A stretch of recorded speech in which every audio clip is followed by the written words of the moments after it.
আসসালামু আলাইকুম। মার্চেন্ট টেকনোলজির আরেকটি নতুন ভিডিওতে আপনাদের স্বাগতম। বিভিন্ন ভিডিওর কমেন্টে আপনারা কম্পিউটার তৈরির বিষয়ে জানতে চেয়েছেন, তাই সিদ্ধান্ত নিয়েছি কয়েকটি পর্ব তৈরি করব বিভিন্ন কনফিগারেশনের কম্পিউটার তৈরির বিষয়ে। ভিডিওগুলো দেখে আপনারা বুঝতে পারবেন সাধ্যের মধ্যে কোন বাজেটের কম্পিউটারটি আপনার জন্য বেস্ট হবে। আজকের পর্বে থাকা পিসির প্রতিটি পার্টসের দাম সহ পুরো হিসাব আপনাদের জানিয়ে দেব। সাথে পিসি তৈরির পদ্ধতিও ভিডিওতে দেখতে পাবেন, তাই আপনারা চাইলে পার্টসগুলো আলাদা কিনেও কম্পিউটার তৈরি করে নিতে পারবেন। আজকের পর্বতে থাকছে একটি budget core i5 third generation computer নিয়ে, যা ব্যবহার করা যাবে বাসা বা অফিসের বিভিন্ন কাজগুলো করার জন্য। চাইলে এইচডি মানের ভিডিও এডিটিং এর কাজও এতে করা যাবে। চলুন ভিডিও শুরু করি। আপনারা এখানে দেখতে পাচ্ছেন একটি H61 মাদারবোর্ডের বক্স। ব্র্যান্ডের নাম ইসোনিক। এটি মূলত একটি চাইনিজ মাদারবোর্ড। চলুন আমরা এই বক্সটি খুলে দেখব এর সাথে কি কি দেওয়া হয়েছে। একটি আইও প্যানেল দেওয়া হয়েছে যে কোনো রেগুলার কেসিং এর সাথে বোর্ডটি সেট করার জন্য। একটি ড্রাইভার সিডি দেওয়া হয়েছে গ্রাফিক্স, নেটওয়ার্ক, অডিও ইত্যাদি ড্রাইভারগুলো ইনস্টল করার জন্য। রয়েছে একটি ইউজার ম্যানুয়াল এবং দুইটি SATA cable. Hard drive, SSD, DVD ROM এ জাতীয় পার্টসগুলো কানেক্ট করার জন্য। মেইন বোর্ডটি একটি পলির ভেতর দেওয়া হয়েছে। আপনারা দেখতে পাচ্ছেন বোর্ডটি। একই ক্যাটাগরির আরও বোর্ড পাওয়া যায়, যেমন এসরক, স্টারেক্স ইত্যাদি।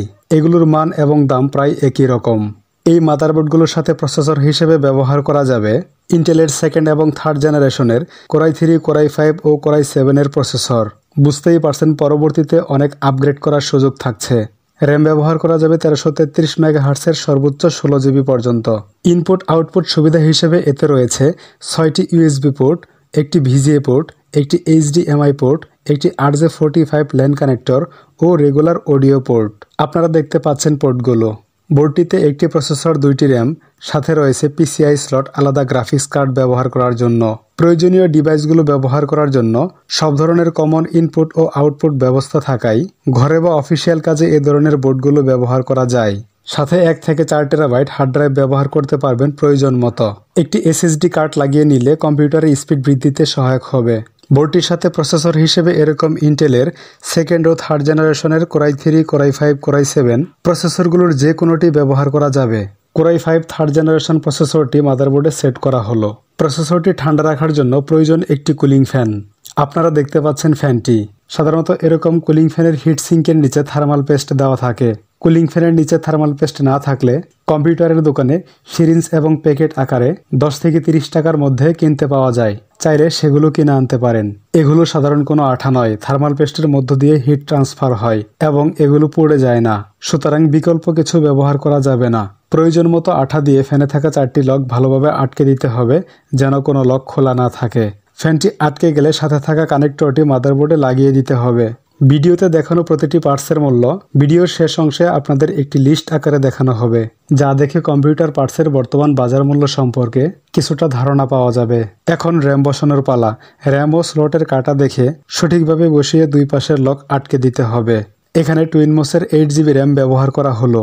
এবার আমরা পুরো সেটআপটি একটি কেসিং এর মধ্যে সেট করব। সাধারণ মানের গিগাটেকের এই কেসিংটির সাথে রয়েছে 2টি USB 2 পোর্ট, রয়েছে অডিও ইনপুট ও আউটপুট ও সবশেষে রিসেট সুইচ। পিসি সেটআপে ব্যবহৃত প্রায় সমস্ত স্ক্রুই কেসিং এর সাথে একটি প্যাকেটের ভেতর দিয়ে দেওয়া হয়। এর জন্য কেসিং এর বাম পাশের ঢাকনার 2টি স্ক্রু খুলে নিতে হবে। কেসিং এর ভেতর একটি স্ক্রুর প্যাকেট রয়েছে। কম্পিউটার পার্টসগুলো সঠিকভাবে লাগাতে এই স্ক্রুগুলোর প্রয়োজন হবে। এবার আইও প্যানেলটি কেসিং এর সাথে সেট করতে হবে। এর জন্য কোনো স্ক্রু লাগাতে হয় না। মাদারবোর্ড বসানোর জন্য স্ক্রু লাগানো হচ্ছে। এবার মাদারবোর্ডটি কেসিং এর ভেতর সঠিকভাবে বসিয়ে 4টি স্ক্রু দিয়ে মাদারবোর্ডটি আটকে দিতে হবে। এখানে ব্যবহার করা হবে এডাটার একটি 120 GB SSD card.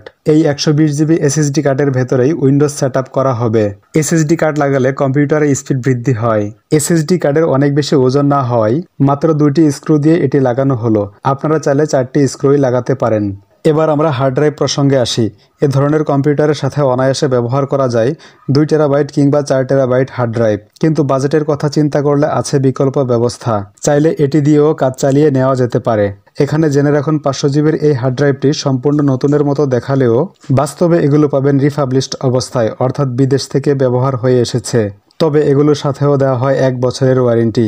Brand new hard drive চাইলে আপনারা অন্তত 1 টেরাবাইট ধারণ ক্ষমতার হার্ড ড্রাইভ কিনবেন।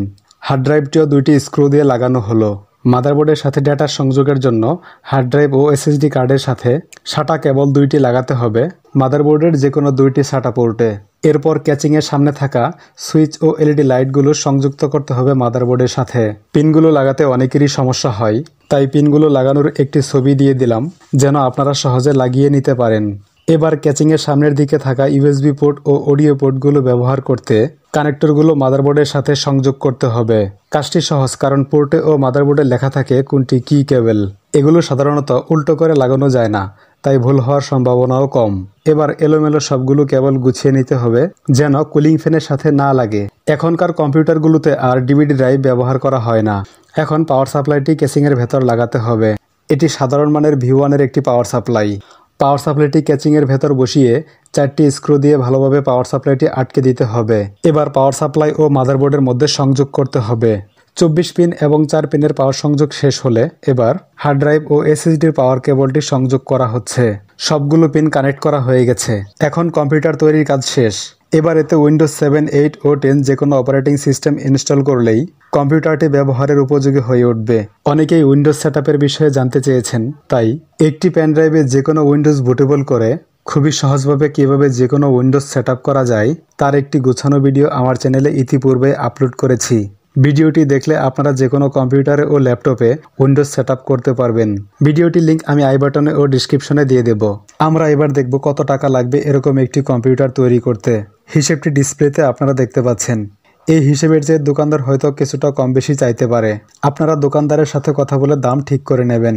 অবশ্যই পুরনো ও প্রতিষ্ঠিত দোকান থেকে কম্পিউটার কিনবেন, সাথে ওয়ারেন্টি পেপারস বুঝে নেবেন। বন্ধুরা, ভিডিওটি ভালো লাগলে কমেন্টে লিখে জানাবেন ও একটি সাবস্ক্রাইব করে মার্চেন্ট টেকনোলজির সাথেই থাকুন।